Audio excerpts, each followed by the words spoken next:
Buenas noches. Les quiero contar algo que me impresionó. Ustedes saben que los dos conglomerados más grandes y cercanos entre sí de la Argentina son la ciudad de Buenos Aires y el conurbano de la provincia de Buenos Aires. Bueno, el lunes leyendo La Nación, observé una infografía que mostraba que en el conurbano, zona del conurbano, Cristina Fernández ganó con el 64% de los votos y como sabemos en la ciudad de Buenos Aires, donde también triunfó, incluso en la mayoría de los distritos, obtuvo el 35% de los votos.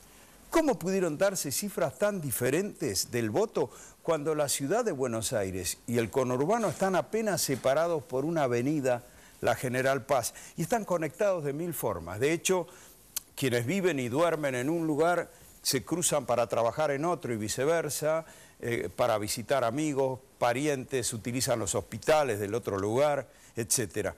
¿Cómo pudieron votar en forma tan diferente esta suerte de mellizos urbanos que son el Buenos Aires ciudad y el conurbano bonaerense? ¿Cómo no permean todos esos vínculos en un voto parecido? Desde luego que el voto del domingo cruzó todas las clases sociales, que en Buenos Aires encontramos distritos donde se votó distinto a la tendencia general y en el conurbano al revés. Exacto. Me parece, sin embargo, interesante y muy revelador prestar atención no solo al cruce de los votos de las clases en el voto del domingo, sino también a las diferencias y preguntarnos por qué esas diferencias. Por eso acudimos a un invitado cuya lucidez reconocimos y que está con nosotros, es Lucas Rubinich. ¿Cómo te va, Lucas? ¿Qué tal? Buenas noches, un gusto estar acá. Bueno, mellizos separados al nacer parecen, conurbano, ciudad de Buenos Aires. ¿Cómo te explicás vos la enorme diferencia entre el voto de la presidenta en uno y en otro?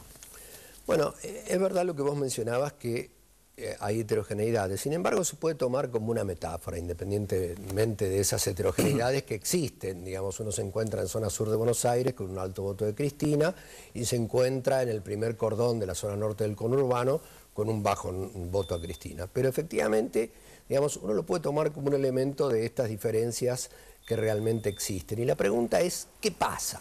Digamos, y yo creo que hay respuestas, que las inmediatas que uno se encuentra tienen que ver relaciones con el Estado, sin lugar a dudas, sectores medios altos, no necesariamente, como se decía en otro momento, propietarios de medios de producción, sino altos empleados jerárquicos, ejecutivos, que no tienen una relación demasiado fuerte con el Estado, y otros sectores medios bajos, obreros, que tienen más relación con el Estado, y los cambios que se producen en relación con las políticas de Estado pueden efectivamente afectarlos. Y yo creo que seguramente algo de eso explica las preferencias. Claro, yo te diría, Lucas, que para la gente del conurbano, donde está la mayor concentración de pobreza del país, el Estado es crucial, es crucial.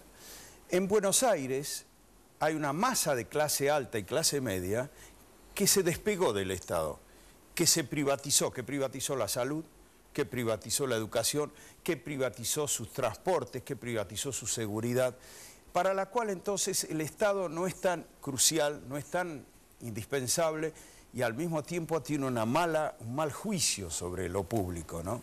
Efectivamente, digamos, hay cierto mal juicio sobre lo público en algunas zonas de la sociedad, producto de una historia reciente que no es poco significativa. Yo digo, no es poco significativa para los dos lados del voto, esta historia reciente, porque efectivamente en la década del 90 se produce una situación realmente muy importante que corona un proceso social más amplio, que tiene que ver básicamente con una mirada fuertemente antipolítica y con un movimiento importante que destruye los partidos políticos. Yo digo, independientemente de que Cristina haya ganado, yo creo que, y esto es muy polémico lo que voy a decir, yo creo que si el radicalismo existe poco, tampoco existe el peronismo. Lo que no quiere decir, en términos estructurales, lo que no quiere decir que no suenen aires que permitan reconstituciones.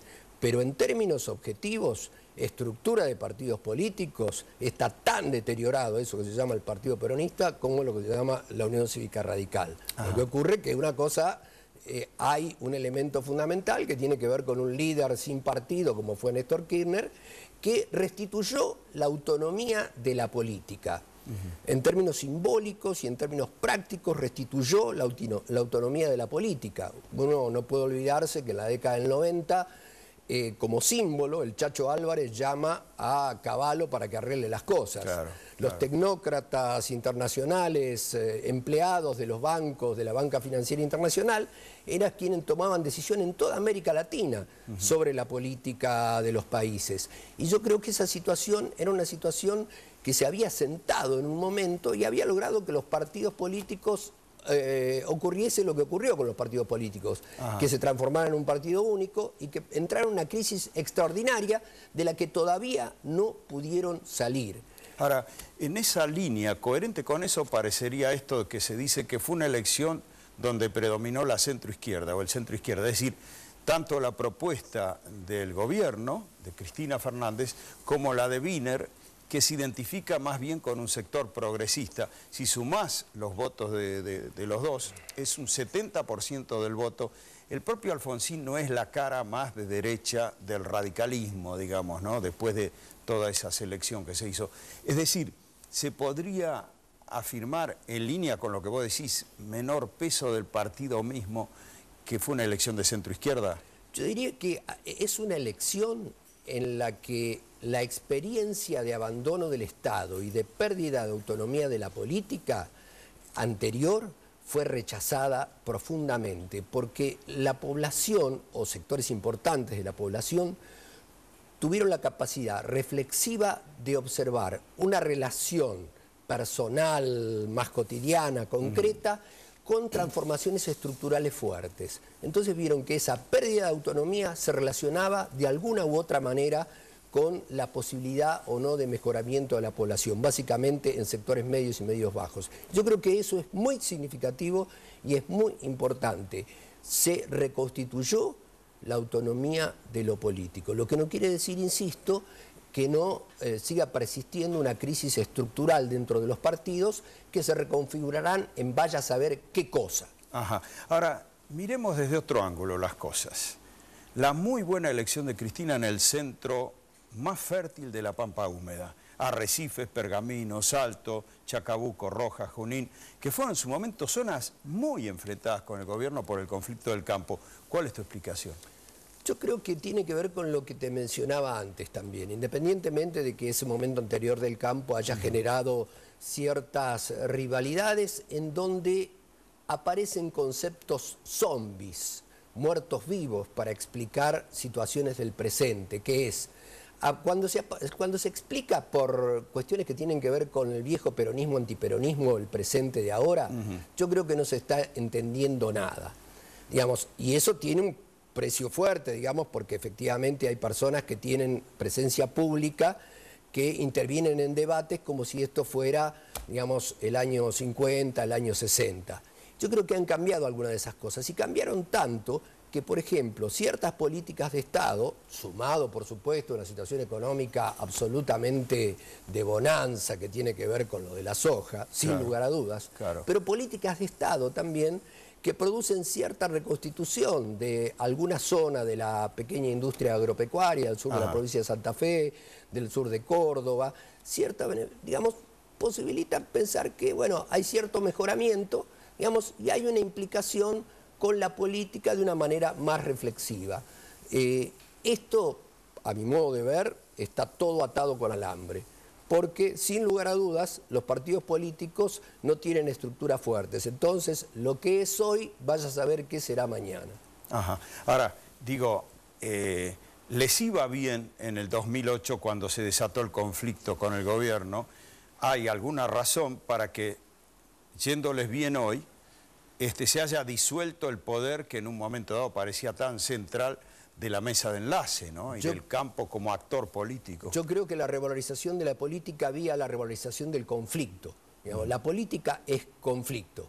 Digamos, y cuando hay conflicto, digamos, en el que no aparecen los conflictos con espacios inexistentes, como algunos partidos que no tienen representación, sino conflictos que pueden tener mayor o menor trascendencia con distintos sectores de la sociedad, esos conflictos revalorizan la política potencialmente. Lo que ocurrió acá es que efectivamente hubo una revalorización de la política.